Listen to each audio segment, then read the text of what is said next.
Restaurant के लिए। क्या कहना चाहेंगे सर, यहाँ की क्या स्पेशलिटी होने वाली है, क्या यूएसपी होने वाली है? और यहाँ पर हम देख रहे हैं पूरा साउथ वाला माहौल आपने रेडी किया है, थोड़ा सा अगर बताएं आप कि क्या क्या मतलब ऑडियंस के लिए यहाँ पर रखा है आपने। ज़रूर। कामत्स ये तो जग प्रसिद्ध है ही, और कामत्स लेगेसी ये अभी प्रसिद्ध है अपने बढ़िया खाना के लिए, ऑथेंटिक खाना के लिए, जो कि 5 सदर्न स्टेट्स से हैं।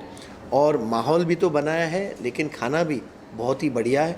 और जो हमारा पहला रेस्टोरेंट है उसमें ही इतने लोगों को बहुत अच्छा लगा कि अभी दूसरा, तीसरा, चौथा हम कर रहे हैं। आज नरीमन पॉइंट में जो दूसरा आउटलेट है उसका उद्घाटन करने जा रहे हैं। Also if I am not wrong, ये सेकेंड जो है रेस्टोरेंट है आपका मुंबई में, तो कैसा रिस्पांस मिला था जब भांडुप वाला जो होटल है उसके बारे में कुछ बताइए। और कब प्लान किया कि अब जो है सेकेंड की तरफ जाना चाहिए? जब भांडुप में खोला था तो ये बहुत ही वायरल हुआ था, लोगों को इतना पसंद आया, कहाँ कहाँ से, मतलब देश भर से और प्रदेश से भी, मतलब देश के बाहर से भी जिन्होंने वीडियो देखा, जिन्होंने लोगों ने खाना ट्राई किया और अपने लोगों को बोला कि ज़रूर ट्राई करना। तो बहुत सारे हमें रिक्वेस्ट अलग अलग आ रहे थे, यहाँ भेजिए, वहाँ भेजिए, अलग अलग पार्सल डिलीवरी का ये आ रहा था।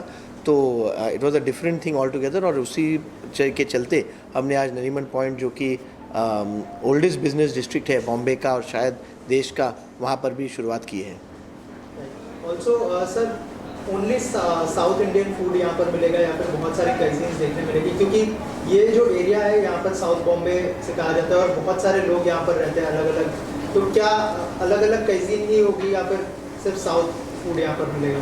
नहीं, यहाँ पर केवल और केवल जो 5 स्टेट है साउथ इंडियन फूड ही मिलेगा। हमारे पास और कोई भी क्यूजीन नहीं है। देखिए, आपको अगर किसी भी चीज़ में अव्वल रहना है तो आपको एक ही चीज़ करना है। आप रनर, स्विमर, जैवलिन थ्रोअर, सभी प्रतियोगिता में तो आप भाग ले नहीं सकते और जीत नहीं सकते हैं।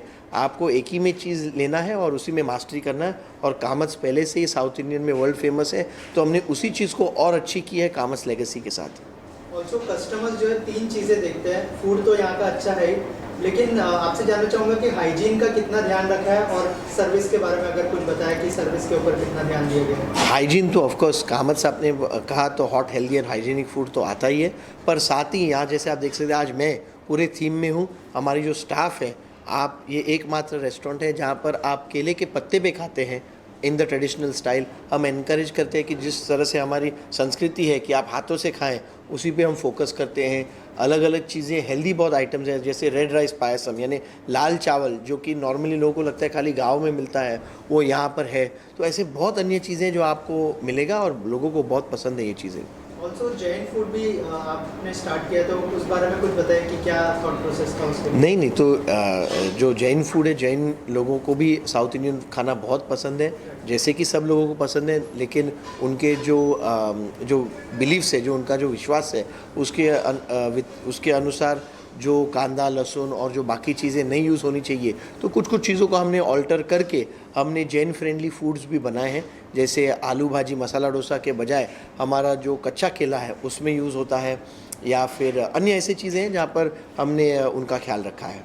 वैसे तो यहाँ पे बहुत सारे डिश होने वाली है, लेकिन आपकी फेवरेट डिश कौन सी है? मेरी फेवरेट डिश बेन्ने डोसा है।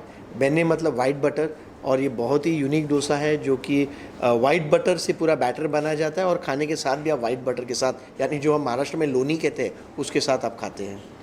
ऑल्सो क्या नेक्स्ट होने वाला है? जैसे सेकंड रेस्टोरेंट आपने ओपन किया है, क्या और भी रेस्टोरेंट ओपन करने का प्लान है मुंबई में? और अगर थोड़ा सा बताएं। नहीं, मैं पूरे मुंबई में, पूना में, बाकी जगह हम खोल ही रहे हैं। पूरे मुंबई में हमारा टारगेट है, पूरे मुंबई रीजन में एटलीस्ट 7 से 10 आउटलेट रहेंगे, पूना में 4 से 5 आउटलेट रहेंगे, और ये जो ग्रोथ का पाथ है वो कंटिन्यू रहेगा। सर लास्टली क्या मैसेज होगा जो यहाँ पर खाना खाने बहुत जल्दी आने वाले बहुत सारे कस्टमर्स, तो उनके लिए क्या मैसेज होगा आपकी तरफ से? उनके लिए मैसेज जो मैंने लास्ट टाइम भी कहा कि मस्त रहे, तरस रहे और कामत्स लेगेसी खाते रहिए।